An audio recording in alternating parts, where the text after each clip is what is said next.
Hi, everyone, and welcome. My name is Surya Chum, and I'm a part of the team that brings you Random House events. Thank you so much for joining us, and happy Pride. Today, I have the great pleasure of introducing our program, Well Enough Beyond Pride, featuring an extraordinary cast, Fatimah, Asghar, Jedidiah, Jenkins, Eric Kim, Rachel Krantz, Rick Martínez, in conversation with Jamal Jordan. Pride Month is not yet over, and I'm so happy to hold space with this program to reflect, recharge, and think with you all about how we might continue to cultivate love and acceptance and a sense of pride and celebration for ourselves and the communities we champion this month, but also beyond year-round. This event falls under the banner of our Well Enough program, wellness wellness means something different to everyone, wherever you are on your wellness journey. And there's never been a better time to start or deepen your wellness practice. Today, I'm joined by an extraordinary group of LGBTQ plus writers published across categories at Random House, cookbook and food writers, writers of fiction, poetry, and memoir who are here to share about how they think about pride and wellness through their personal prisms and professional lanes. And we'll learn a bit, of course, along the way about their wonderful books. Before I introduce our authors, I do have just a few housekeeping items to share. Firstly, we love to see engagement in the chat, so feel free to drop in your ideas on the conversation and what you're reading. We just ask that everyone please stay respectful and kind. Secondly, for real-time captions, please click on the captions button on the bottom of the Zoom screen. These captions are auto-generated, so they may not be 100% accurate, so please bear with us. Throughout the program, if you have questions for our panelists, please drop your cues into the Q&A feature at the bottom of the screen. We'll try to get to as many questions as time allows towards the end of the program. Just a few more notes before I introduce our panelists. A big shout out to our bookselling partner, Left Bank Books, a queer-owned bookstore based in St. Louis, Missouri. Please get your hands on our awesome featured books by tonight's authors and support our queer indie-owned partner. You can visit our event page to purchase the books. Also on our event page, you can make a donation to Lambda Literary. And we encourage you to support our LGBTQ plus based organizations. I'm so pleased now to introduce our panelists whose amazing credentials I won't quite do justice to, so we encourage everyone to check out their full bios, which we'll be dropping into the chat. On our panel, we have Fatimah Asghar, author of If They Come For Us, who's a poet, filmmaker, educator, and performer. Her debut novel, When We Were Sisters, will be published by One World in October. Also joining us is Jedidiah Jenkins, who's a travel writer, entrepreneur, and the New York Times bestselling author To Shake the Sleeping Self and Like Streams to the Ocean. He is the executive editor of Wilderness Magazine. We also have Eric Kim, a New York Times staff writer, born in Georgia, and author of Korean American Food That Tastes Like Home. He's a former contributing editor at Asghar. Eric taught writing and literature at Columbia University, and his work has been featured in the Washington Post, Bon Appetit, and Food and Wine. We have Rachel Krantz, a journalist and one of the founding editors at Bustle, where she serves as a senior features editor. Her work has been featured on NPR, The Guardian, Vox, and many other outlets. She recently launched a new podcast called Help Existing. Open is her first book. Rick Martínez is the host of the YouTube series Preámbulo on the Babish culinary universe and the Food 52 video series Sweet Heat. He co-hosts the Borderline Salty podcasts and is a regular contributor to Bon Appetit magazine and the New York Times and teaches live weekly cooking classes for the Food Network Kitchen. And last but not least, moderating our conversation is Jamal Jordan, a mixed media documentarian, occasional professor, whose book, Queer Love and Color, is a moving photographic collection and offers an intimate look at what it means to live at the intersections of queer and POC identities today. And with that, without further ado, I'm so pleased to kick it over to Jamal to lead our conversation with the authors. Hi, everybody. I'm super excited to be here. I had a really corny joke I was going to say. I don't think it's going to work, but I'll say it anyway. I hope this conversation is as nourishing for you as the recipe that Eric Kim has for, I think it's kimchi, fried rice, and egg yolk. I tried it with like this kimchi I had. It's great. So a few things before we start. For both, there are lots of rules here for both the panelists and the people watching. I want this to feel, casual for you all. So please don't just like let me ask questions and answer. Talk to each other. If you're watching, feel free to send me a chat and say, hey, ask Eric to follow up on this, or ask Jet this question. We have the Q&A. I'll try to get to as many questions as possible, but I just want you all to, have fun. I've been having such a great time with this like stack of books. I read some of the poems from Fatimah's book on a date yesterday. I have been like bookmarking recipes. Jed, I have your essay on home ready to like make me cry again. Rachel, I have lots of questions for you about like open relationships. But before we start, I just want to say happy Pride to everyone. It's like been a very tenuous year, 2 years, decade on the planet. And I'm super excited that we're talking about like wellness today, just because like I think we all need to be having that conversation as a community. I was feeling really kind of like sad a bit just about the state of the world before the actual Pride festival this weekend. And I saw a bunch of, 19, 18-year-old like Gen Z kids like covered in their flags and talking, just like seeing how happy that were. And like that itself was so nourishing to me. So I guess like before we start, I would love to just go around and ask you guys like what has been keeping you going this Pride season? Like what's been nourishing you? Like what's your wellness right now? Let's start with Rick. It's kind of interesting because this was my first Pride here in Mazatlan, Mexico. So I lived in New York for 20 years, and like I had my, I guess, sort of Pride routine down. Like my birthday's in June, so I would celebrate my birthday, and then Pride, and then 4th of July at the Pines for the invasion, and that was my June jam. And so now I'm kind of trying to like feel my way into, getting acquainted with the queer community here in Mexico. I think what's really interesting to me is that, like in New York, there are a lot of separate Pride events for people of different cultures and backgrounds. And, here there's a Pride. And I mean, the majority of the people here in Mazatlan are Mexican. And so, it's strange for me, but also like really inspiring to see a sea of brown people, of Mexicans, people that look like me celebrating Pride, and that it's the Pride parade is the only Pride parade, right? It's like, it's everybody that is celebrating Pride and queer identity is here in one location. And that feeling of unity and togetherness is something that I haven't experienced before. Like I've been to several other Pride events in New York. Like this is the Harlem Pride Parade. This is the Puerto Rican Pride Parade. This is the I guess Maine Pride Parade, or however you want to call it. But it was just nice to be able to celebrate like a singular event where everyone comes together, tourists, locals, Americans, Canadians, Mexicans, people of all color and culture. So it was really nice. It sounds wonderful. I know you probably are floating right now on the Pride, happy gay Pride spirit. So yeah, for that. How about you, Rachel? Also the parade goes down the beach, which is also kind of insanely amazing too. So there's that. That's so much better than New York City Pride Parade ending randomly south of Times Square. So yeah, 100%. What about you, Rachel?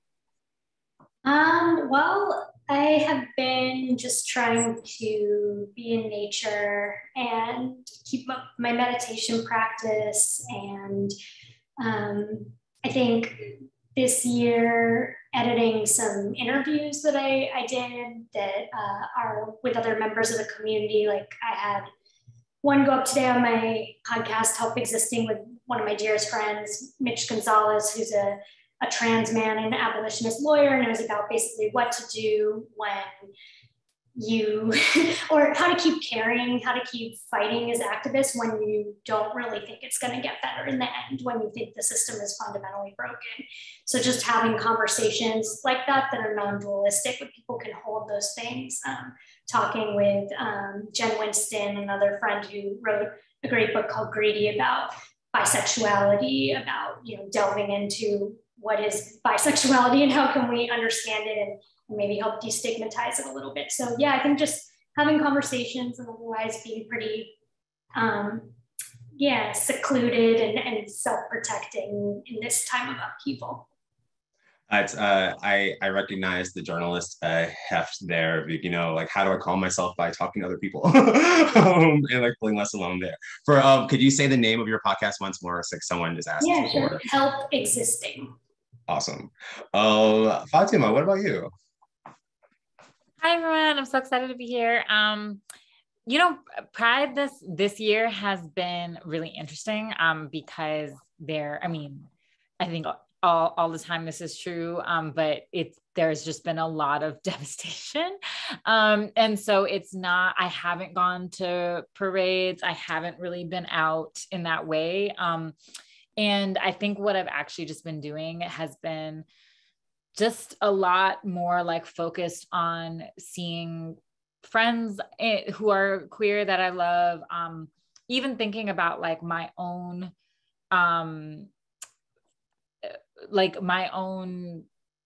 identity and my own, just like thinking about like things in myself that I want to be careful with and want to be tender with, you know, and the ways that our communities are so beautiful. And then also there are moments that we, you know, as any community is complicated, need to kind of like heal from a little bit.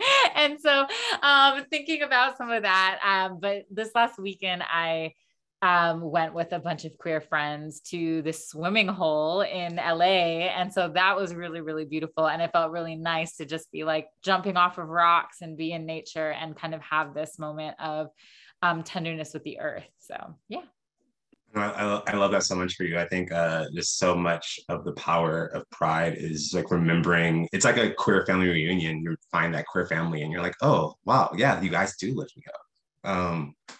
What about you, Eric? Beyond crushing on Timothy Chalamet.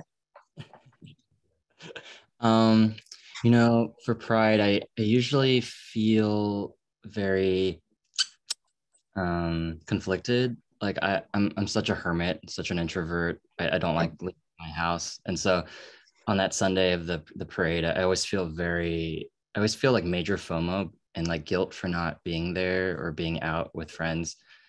But this year I felt for the first time in a very long time, just very unbridled in my hermeticism. And I binged Love, Victor. It was a horribly written show, but really sweet. And I kind of like leaned into that. I felt like an adult, you know. I was just like, I'm gonna do whatever the hell I want. So I stayed in and I ate a lot of pasta. I made so much pasta to the point where the next day, I was working on a recipe. The next day, my cousin, I met her for a drink and she was like, what's that red dot on your nose? It was like the next day. There was like a red dot right here and then I thought about it and it was from the tomato sauce. Anyway, that's how I'm doing. That's how I did Pride this year. But on the other hand, also, I think part of what makes me feel hesitant to be in those spaces is that I suffer from a lot of like body dysmorphia, and I don't feel keen on like being seen. And so this year I was asked by Emil Cohen if I wanted to be photographed. So I said yes to that. And I, at the end of the photo shoot, I took off my shirt and I was like, I think I would like a photo of me shirtless. I don't do that. I've never had like a photo like that. And that felt really empowering. And it was just like emotionally draining enough to still not go out, but it was just enough to like take back a little bit of agency and during this time. Yeah. I'm proud of you. Oh my God. There, in the chat, you may not see it, but Kent is sending you solidarity. Hermits Unite. No, I am proud of you. Finish us off, Jed. What's up? Yeah. I love hearing what everyone said because I kind of feel so many of those things. I am not a hermit. I am a social addict, but there's something like Pride also can stress me out. Because it's so interesting living in Los Angeles, like our Pride is so big and so corporate that it's like we got what we want. Like the gays are ruling. We are the ruling people now. But now I'm like, this just doesn't feel like, I don't know. but what's so interesting about this moment in time, and this month has been so rich with conversation with my queer and gay friends, is that we really do need to go back to the blueprint. And like, I mean, rights are being taken away from people, and it's like, it's progress is not inevitable. And I think, I mean, I'm an elder millennial, so progress has been pretty steady since I was born in the 80s. Like, things kept happening. And so I don't know, it's been a real wake-up call and a reminder of the power of what pride means. And so I guess my wellness has really been, this is a month to really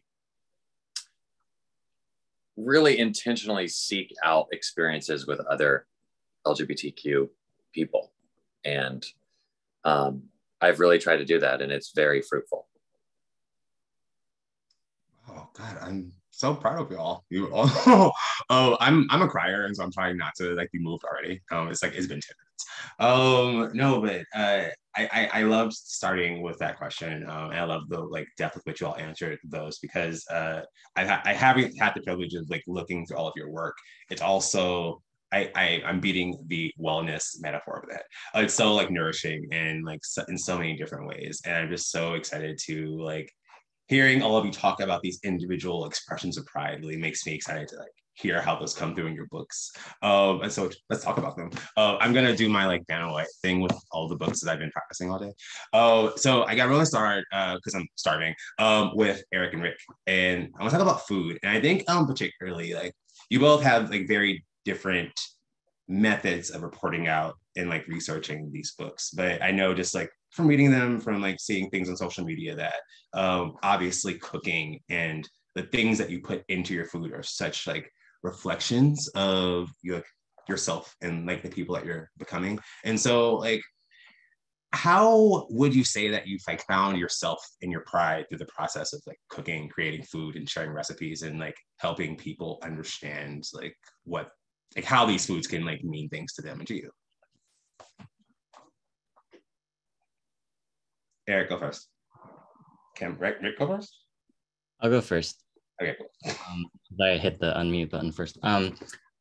I think about this a lot because when I met Fatimah just now, or like 30 minutes ago when we were doing a tech check, I heard that she wrote a book of poems and then also a novel right after. I was like, that's amazing. I fantasize about like switching genres all the time. Because before food writing, I was writing songs. Actually, I was like lugging a guitar, like playing clubs in New York City in my like teens and early 20s. And then I started to do poetry, and then I was an academic, and then I landed on food writing, and then like more journalistic, like reported food writing. But I think the whole point though of writing about food is that it's really just an anchor to talk about all the things I want to talk about. And so that includes whenever I think about any of my essays that have addressed my queerness or coming out or, plenty of ex-boyfriends, I think it's not really that it's not really that it's just about the food or it's just about the coming out. It's like I've found in food a way to enter that conversation in a pretty like seamless way, because everyone kind of can relate to food. Everyone can relate to the things you put in your mouth and you taste. And so I think in that way, I feel very lucky that I have found a form and a genre that lets me begin to talk about those things. And but of course, after, I do also fantasize about just writing an essay that has nothing to do with food. But I think of food as almost like, maybe I shouldn't say this, like, because I do it professionally, like public newspaper, but I think of it as like food as like practice or something. It's like I'm like practicing to eventually become an investigative journalist who reports on like true crime or something. But I think in that way that I just mean that like I think of it as a form, and it's nice to have a form to talk about something that is so expansive and kind of scary to talk about. So, but when you end with like a recipe, it's like for me it's a very formal process, a way of deflecting. But when you're writing a piece, like deflecting with like the dish is a way of like cutting tension. And like, I don't know, I think about this a lot in terms of like the craft of writing. And so that's what food does for me whenever I talk about queerness. Yeah. What not to about be a you? professor for a second, but for those of you watching, or listening, if you are engaging with like Eric's work, I do think that he does like such a great job of giving like stories and emotional center. It's like, why am I moved of this recipe for fried chicken? I guess I'm gonna be. But oh yeah, go ahead. I think for me, I think food was always a way of expressing the me that I felt like I had to hide. I think as a child, I grew up having to hide different parts of myself. One of them was being gay, another of them was being Mexican American. And I feel like there were moments in my life, moments in my childhood where I didn't feel comfortable being too Mexican or too gay. And food let me express those things, kind of letting it slip under the rug without feeling judged. Although there were times that I felt like judged, because of what I was eating. It's also an identifier. But I feel like for me in both cases, I got to a point with being queer, in my 20s, where I was like, okay, I'm not going to do this anymore. I'm not going to hide my true self, and I'm going to be this. I'm going to be the person that I am. And I felt empowered to be that as an adult professionally, and through food. And then weirdly, like I never felt comfortable with the Mexican side until very recently. And part of the book was really becoming comfortable with that. I felt like I felt freer to be queer in America than being Mexican American. And so the book for me was coming out again, it was like really bizarre. And I do feel that I came out twice. I came out at 20 as gay, and then I had to come out again as Mexican at 48. But it was liberating, and I feel like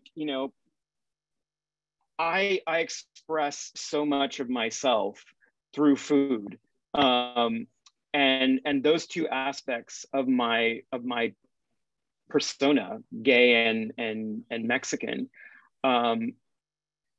like are just like free to create the food that I want to create, to dress the way I want to dress, to live in this house, and and everything about my life is expressed through those lenses. And I finally, after so many years, feel so completely free to be the me that I am. And I think that this book in particular, the colors, the design, the food itself,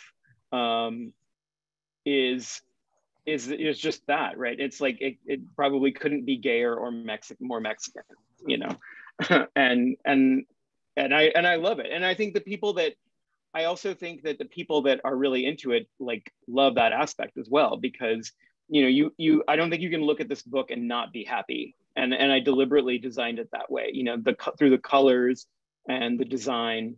And so, yeah, and I think, I don't know, it just, I feel really happy, and for the first time, really comfortable with myself, my whole self. Hearing that backstory is like, I think just makes the breadth of this cookbook like so much cooler. Like to know that you're traveling around and connecting with all these people via different dishes, and just growing with each thing that you eat is again, beautiful arc for me. We talk a lot about vulnerability, and like all of your books are extremely personal, but like Rachel, I think in particular, Open, for those who don't know, chronicle of an open relationship and like the larger just like context and lessons around that. Like I know just like from experience that writing about a personal experience is hard and weird, and I think writing about personal experience as a way to be illustrative for others can be particularly fraught. And so I'm wondering just like, what was it like for you to do that? And I think what was the impetus for you to want to share that experience with us? Thanks. Well, I think the impetus was manyfold. One reason is that I know I have a lot of privileges that other people don't, that make it less likely that I will be actively losing my job or my children, or have other forms of discrimination because of being out as non-monogamous or queer. And I felt like I wanted to leverage that to help lift up other voices of all these people in the community I was meeting, because basically no one, hardly, even if they were, most of them in very liberal cities, felt safe using their real name in the book, let alone like even their real first name. And that's because there's no civil protections for people who are non-monogamous. You can lose your job and your kids and all of that in a court of law, and it could be potentially legal. So I think it was just wanting to help move the needle in whatever way I could, to kind of widen the sphere of empathy and of potential possibilities of what we're allowed to love like. And then just the other part was that, you know, as I was living it, I didn't go out necessarily thinking, oh, I'm going to write a book about non-monogamy. I fell in love with someone who was non-monogamous. And as I got into the relationship, particularly after about a year, journaling and then eventually recording became a kind of journalistic coping method of trying to make sense of this incredibly confusing experience I was having, or it was some of the, you know, I was coming into my queerness, some of the most liberated experiences of my life, and at the same time was increasingly in an emotionally abusive relationship where someone was always telling me, you're remembering things wrong, or saying they didn't do things they did, saying that I, you know, couldn't take care of myself, and all kinds of other harmful things, and my work didn't matter. And so recording became a way of being like, okay, I'm very confused. I don't know how I'm ever going to get out of this situation, but I'm going to keep a record of it, because I knew as a woman in our culture that, you know, you're definitely not going to be believed unless you have some sort of record, and I knew I wouldn't be able to describe it. So yeah, I guess I was just interested in revealing how both those things could be true at once, and writing a very non-dualistic book of like, you can be having an experience in a relationship that in some ways is incredibly expansive and open, and at the same time become incredibly trapped in an unhealthy dynamic. And I just wanted to show how that could be true and have a nuanced depiction of non-monogamy. I think I won't spoil for anyone, but I think that like there's so much of like this honesty in the work, and I think this like story structurally, I think that you did a really like interesting, great job for anyone who's out there to like check that out. Oh, I think like speaking of love, I don't know, like I was, again, I keep saying this, but I was on a date yesterday, and I read like I was, after like 3 hours sitting at the Strauss bar, I pulled up the ebook, like Fatimah's ebook on my phone, the PDF that I made them send me on my phone, and started reading a couple of poems from the book. I'm not gonna read to you now, but I think like one of the things that I think is super cool is just like you write about experiences of intersectionality, and I think ways that like, you know, major publishers have like traditionally embraced very well. And you know, I maybe disagree with me, but do you think that's part of a growing consciousness of like intersectionality as its like unique experience within like the queer community, and like is that like been a positive experience sharing that for you? Yeah. Well, first of all, how did the date go? Second date's tomorrow, so you know. Yes, and the 3 hours, I'm into it. Right. you casually dropped that. Like 3 hours later, I'm sitting at a jazz bar. I'm like, wait a minute. So that's great. Yeah, I mean, yes, I think that intersectionality, we see it, right? We see the movement that's happening amongst in people claiming their full identities. And we see the counter movement. We see the extreme counter movement, and we see the extreme policing that is happening when that occurs, right?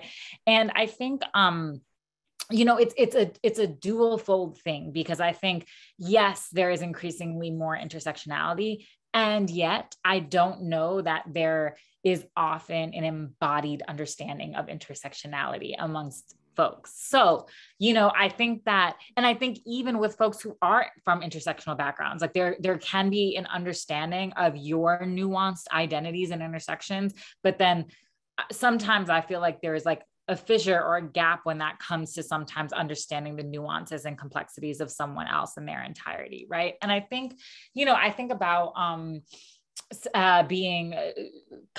writing from multiple intersections, right? And I was actually thinking about this randomly, like when I was in transit today, but I was thinking about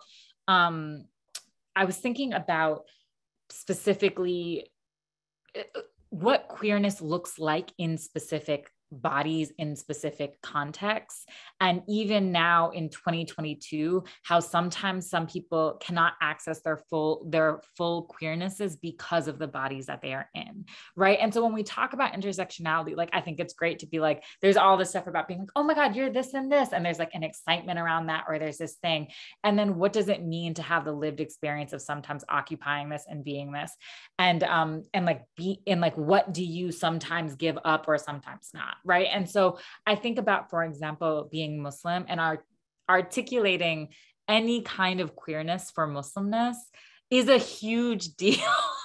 Like, it's such a big deal. And it's so different than I think a lot of other people who are not Muslim don't have the experience of, right? And then, and I just even think about hearing like Eric and Rick talk. And first of all, would love to commend y'all as a non-cooking bitch, would love to commend y'all as people who are out here who can cook. I'm going to have to get both your books and learn some things for myself.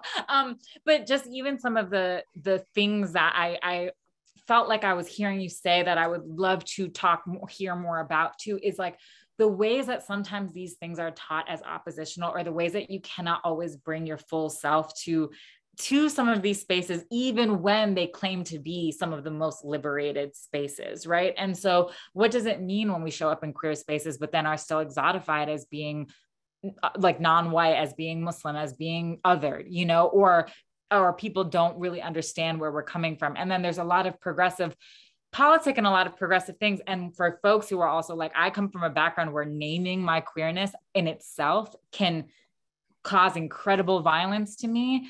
And that is not something that you have to deal with, but then you're judging my queerness because I'm not as open or as out or whatever as you want me to be. Like, there's all of these small fissures that I think happen in our communities because we kind of occupy these spaces of incredible and beautiful and amazing liberation and aspirational liberation. And I think that when we are talking about intersectionality, we also have to talk about what does it mean on an embodied level? What does it mean to meet people where they're at? What does it mean to make space for all the plurality of these experiences and not just say the tokenization of the experience? So not just say, well, you're X and X and X and you hit every box and I'm excited about you, but actually, what does it mean? What does it mean to love somebody who hits X and X and X and has to navigate those boxes? Like, what does it mean to show up with that care, with that want to make the world safer for them? And so to me, when I'm thinking about intersectionality, that's the kind of intersectionality I'm thinking about. I'm thinking about how do we make this safe for everybody and not just about the kind of corporate pride tokenization of like, yeah, she's, they're queer and Muslim, like AAA. And it's like, no, that's not the world I want to live in. I want to live in the world that gives us the safety, the breath, the ability to be free in ourselves, knowing that sometimes that freedom does not look the same for everybody. And so how do we still show up with that care, with that want, and with the building towards a future that includes all of us? Kent Anderson says tears, and I think Jamal's there too, and he's like, right. No, but I'm thinking a lot of, I'm thinking of a student I had that I'm thinking I'm gonna send your work to, who I'm seeing navigate that as like a 19-year-old. I'm not going to tell her story because she didn't get question, but I just want to thank you for that. I have a question for you, Jed. And I want to say before I ask this question, there is an essay in Jed's book. I think if you have it, it's on page 67. The essay about home, and like the way that like your relationship to home shifts as you like the further you get from it. I'm going to my hometown in Mobile, Alabama for the first time next week, and I read it not realizing the way that I would be impacted by it. So good writing there. But I think like particularly in the spirit of pride, so much of your book and I think your general ethos as a human being online at least, you talk about not just being your true self, but like being your deepest self. And like just like talk to me about like how you got there. I wonder like how did you get to this space like for yourself, or you're able to be that for other, like or you're able to be that for yourself. And for some of the younger people who may be here, like what advice do you have to share for them to get there? I feel like all of us as writers are going to understand what I'm going to say, which is, especially with queerness, like I grew up so afraid that people would find out the truth about me. I was so afraid of a gotcha, of someone asking me the question and I wasn't ready to answer it. That when I started writing in my 20s, I realized that the deepest calling of my heart was just to be completely real in front of people so that no one could ever get me, that I could just like, there's no secret.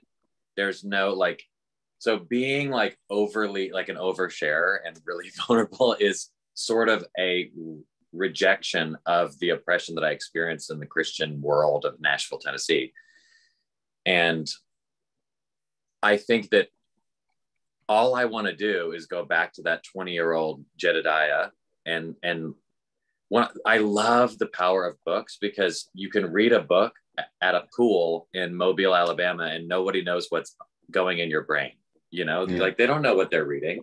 And you could be like having your life changed. If you're in an unsafe place, you can be having your life changed in the safety of your mind. And so I really try to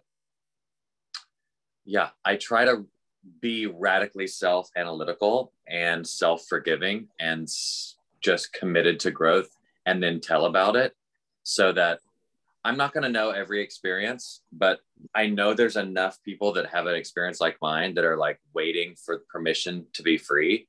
And every day, I do believe there's been a lot of exciting growth and acceptance in Gen Z. I really do feel I'm very like, I have friends who have kids in high school, like the coolest 15-year-old in high school dates a boy and a girl and a boy and a girl and a they. And it's just like, no one's even asking a question. It's not a conversation. And I'm like, what? This is not what it was like when I was there.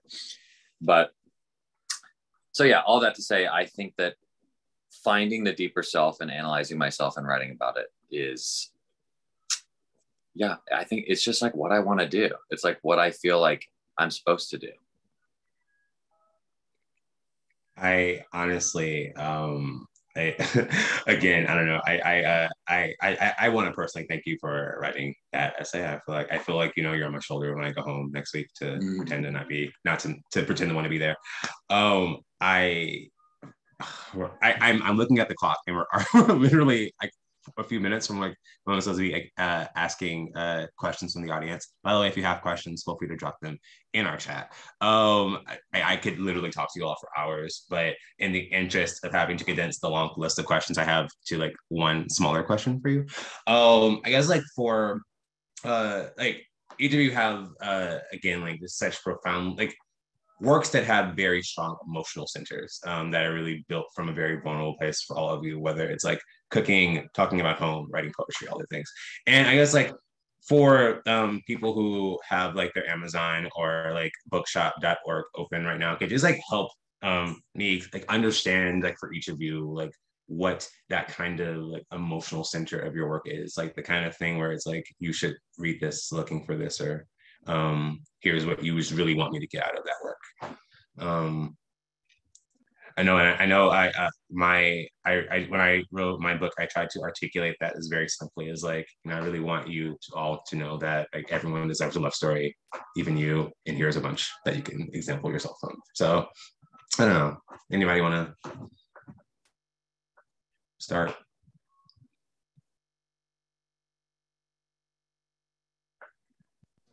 I can start. Please.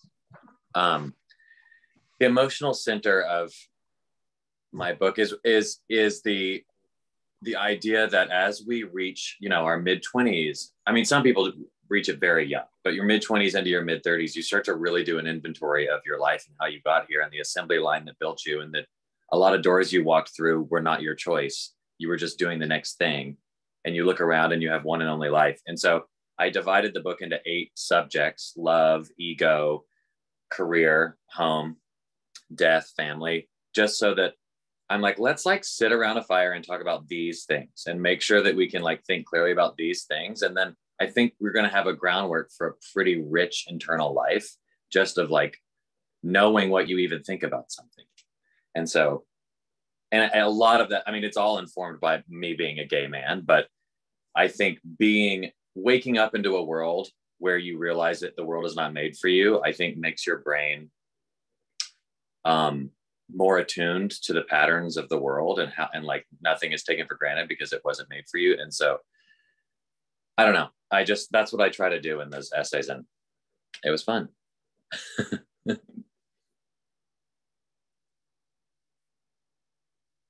I can go next. I think that some of the deep emotional core of If They Come For Us is a lot about fragmentation and the idea of inherited identity, and when you disagree with inherited identity. So thinking about disagreeing with the idea of nation state, thinking about disagreeing with the idea of a heterosexual default, disagreeing with the ways that people are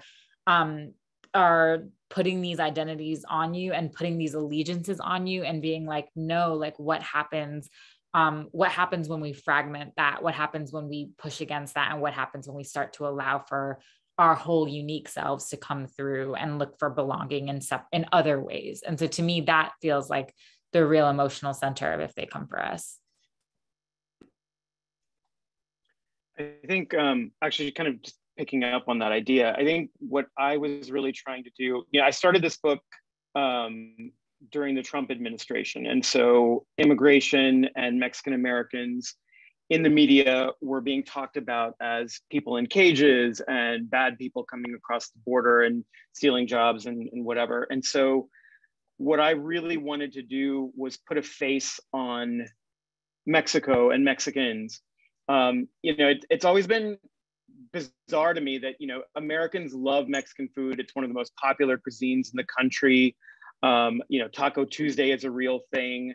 And yet, there's so much negativity around the inhabitants of the country. And so I wanted to show the beauty, the breadth, and the diversity of the country.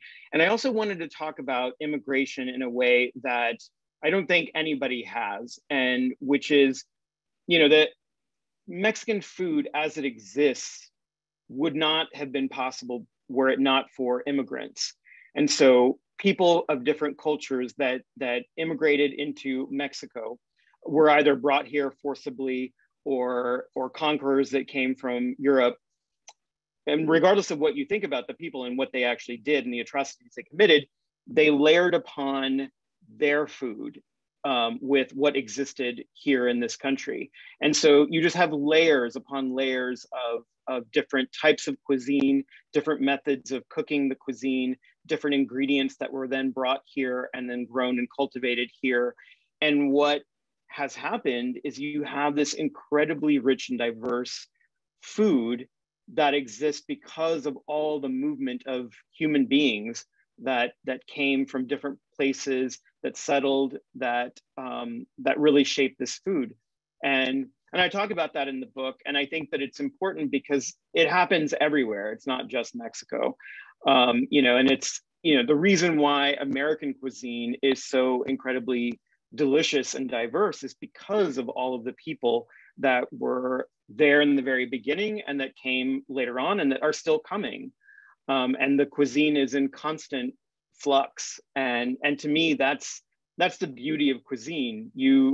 Immigrants come in, they cook the food that they miss using the ingredients that they have in the new place that they live.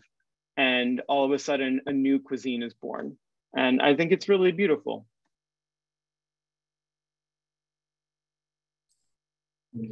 I was going to say, Rick, I really like you a lot, particularly for, I think, one way that you've changed me already is that, um, every plate of food is a story of itself. And every plate of food is a way to get closer to someone else. And I live in an immigrant neighborhood and I am eating different foods from around the world all the time. And it's like, oh, like this jerk chicken I'm going to have today might make me cry is all I'm going to say.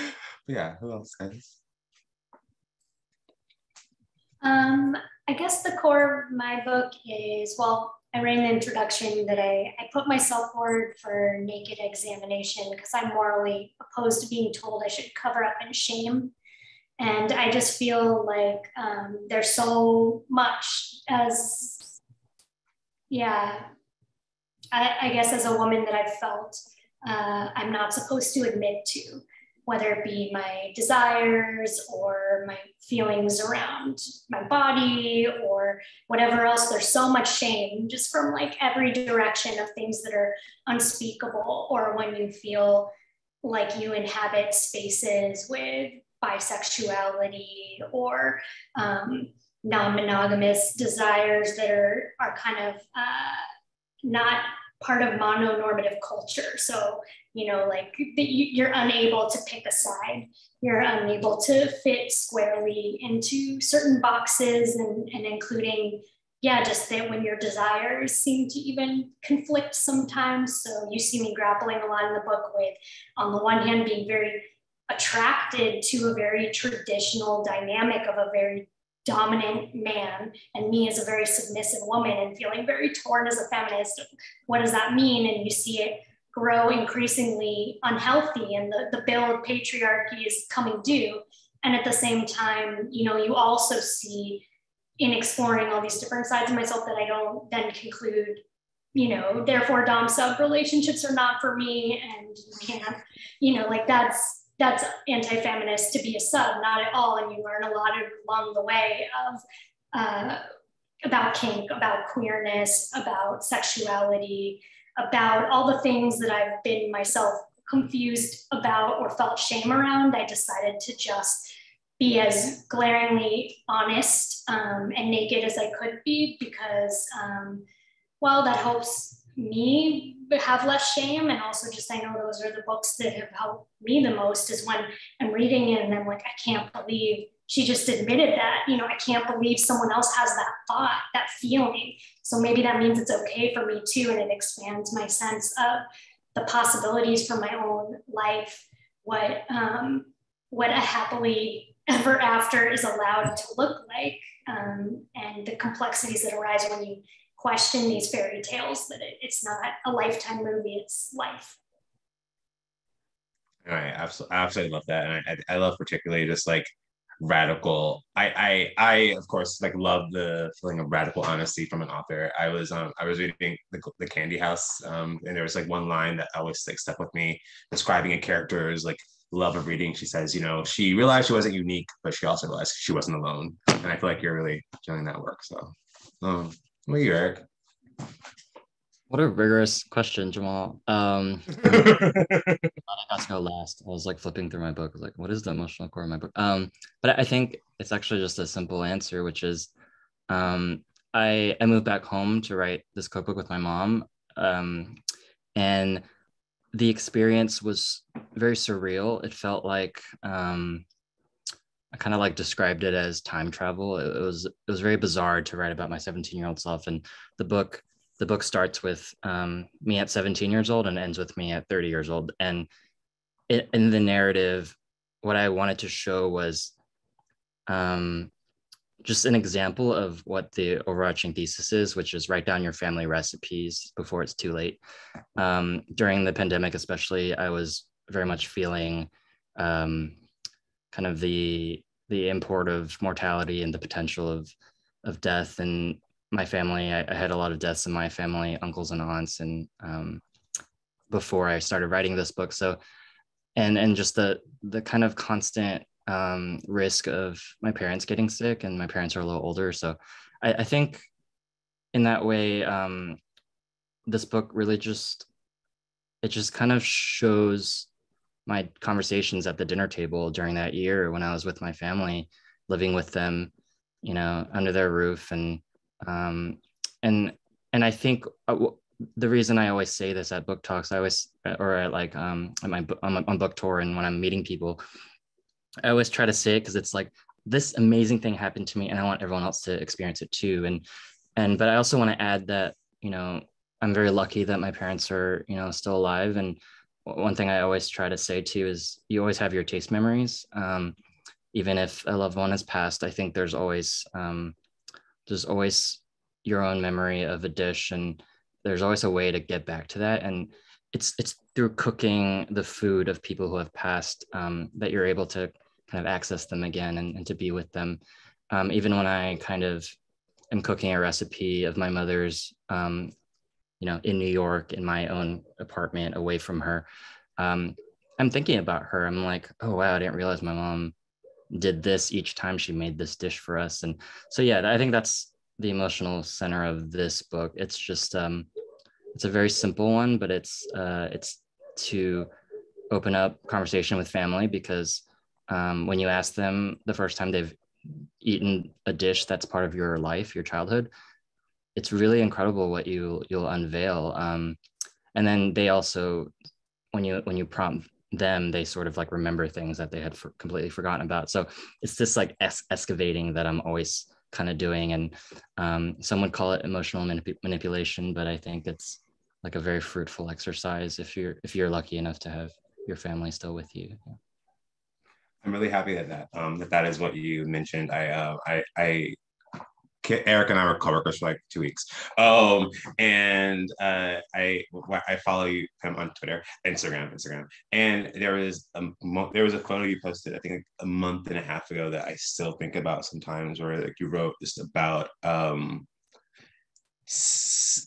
finding your mother, finding the strength that your mother has through cooking with her, and like how I'm probably butchering the sentiment of that, but I just remember like just seeing these connections that you were making with like older members of your family just felt like so salient there, and that was like made it worth trying to fight the pre-sale sellout of finding your book. So we have 4 minutes left, and we have a few questions, and I don't really know how to efficiently ask them to you.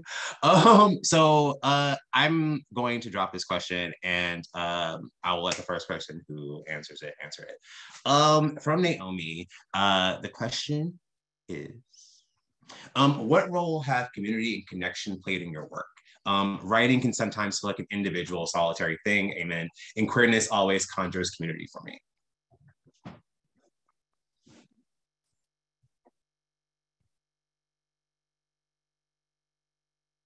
Well, go ahead.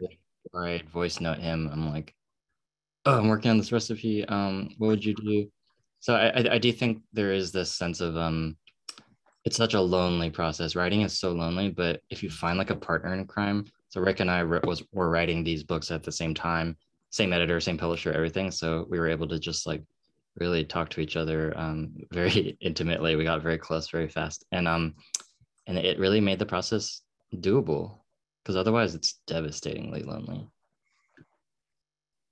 I was saying before we got on to in the green room area, Naomi, when I was making my book, I would like just cry in this corner over here, just because I would be so stressed and no one understood the stress. I was like, oh, just cry. So, you know, find community through that. Your roommate finds you in a ball, gives you a hug. You're closer now. What were you going to say, Rick? Oh, no, I was also going to say that like the making of a community, like I knew people in Mexico, but like I certainly didn't know people in every state or every city that I went to. And I also was driving for the most part alone. And so, you know, like I drove 20,000 miles by myself. And and part of that, I did that on purpose. Also, like I knew that I would go into a city and I would just I had no choice. I had to talk to people. And I have created this incredible community of people all over this country that I know that I can reach out to, that I follow on Instagram and social, that, you know, when I travel, I go and hang out with them. And it's pretty amazing. And so I think, you know, just like the creation of new community is really important, and just putting yourself out there and opening yourself up to, you know, new contacts, new friends, new experiences, and just saying yes to everything. I mean, there were moments where like people were like, oh, you know, my cousin's having a wedding and this guy is making this barbacoa. You really ought to try it. Do you want to come? And I'm like, well, of course I don't want to go to the stranger's cousin's wedding, but I'm going to say yes because, I mean, what else am I going to do? Sit in my Airbnb by myself? So yeah. In the last, I love that. I don't love the 20,000 miles alone. That sounds awful, but I do love every other part of it. I think in the last 2 minutes we have, I would just love to quickly hear the one or two things that are like, you know, keeping you guys going these days. Like what's happening, what's keeping your happiness going? For me, it's jogging and seeing my family, eating edibles. Oh yeah.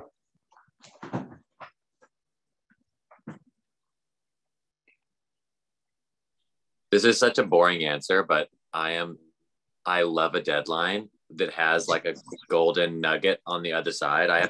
My next book, I have to turn it in the beginning of September. And then I'm going to like 2 weddings, like destination weddings. And I'm just like, oh my God, like I'm really going to earn these weddings. Like I got to work my ass off, get this done. And there's like light at the end of the tunnel.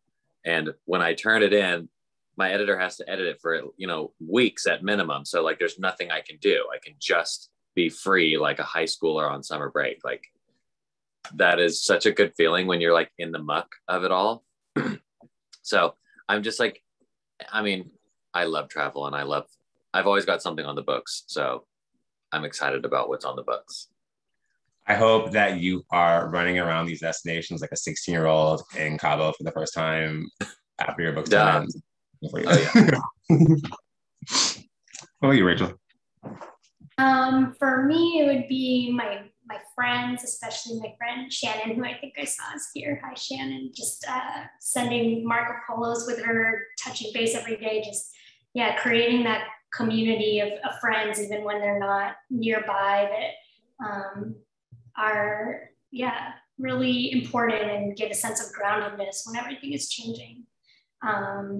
And then reading, yeah, just reading a lot has been really important, especially in those times where, you know, I'm not writing necessarily, to be able to read my way through those periods and kind of just trust that I'm absorbing and getting to kind of live these other lives and other perspectives and widen my circle of empathy and compassion through kind of occupying other people's minds.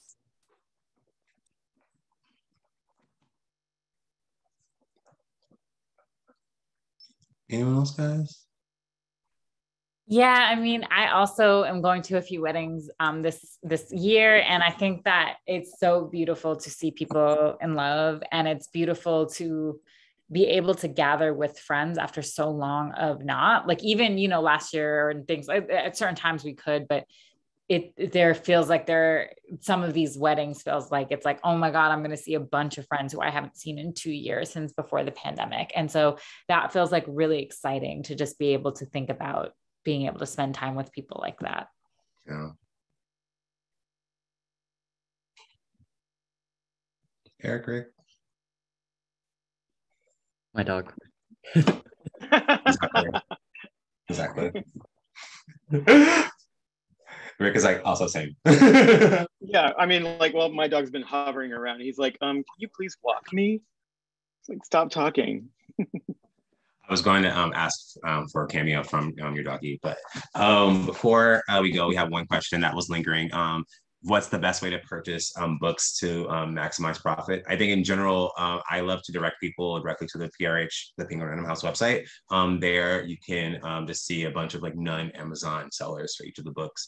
I also generally love to tell people to go to your local bookstore or follow your local bookstore online. A lot of them have, you know, online ordering. It won't come the next day, obviously, but you know, you're still supporting both your local business and your favorite author. And you know, like leftbank.com, of course. But with that, I want to thank everyone for being here. There's so many ways you could have spent your evening or afternoon. You spent it with us. Also, seriously, buy like all these books. Like they're so good. And like I'm a sensitive person, and like I'm gonna like crying over chicken, crying over home, crying over poems with boys at like restaurants, crying over relationships. I like really want to just share that gift with you all. So thank you so much. Thank you to all of you for like your openness and honesty. You're all such brilliant people. I feel like one of those teenagers who gets to like host, like ask questions at like on the red carpet at the Teen Choice Awards or something. So kind of like geeking out. It's so cool. Have a safe night, drink water, happy Pride. Thank you. Yay.